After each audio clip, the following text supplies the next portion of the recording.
আজকের সকাল তবল নিয়ে বসছি নিজের ঘরে।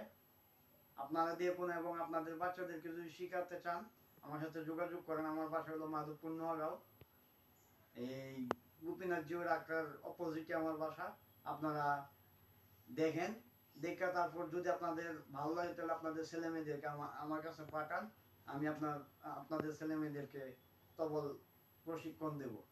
এই বলে আমি আজকে শুরু করছি। আজকে সকাল থেকে তবল দিয়ে প্রথম প্রথম ধাপ তে তে তে কয়টা আঙ্গুল দিয়ে হবে? তে হবে 3টা আঙ্গুল দিয়ে, রে হবে 4টা আঙ্গুল, আর খেতে হবে 5টা আঙ্গুল দিয়ে বড় ইয়েতে। আপনারা দেখুন, তে রে কে তে তাকো তাকো, তে তে রে কে তে তাকো তাকো, তে রে কে তে তাকো তাকো, তে তে রে কে তে তাকো তাকো, তে রে কে তে তাকো তাকো, তে রে কে তে তাকো তাকো, তে রে কে তে তাকো তাকো, তে রে কে তে তাকো তাকো, তে রে কে তে তাকো তাকো, তে রে কে তে taco, taco, tere que te taco, taco, tere que te taco, taco, tere que te taco, taco, tere que te taco.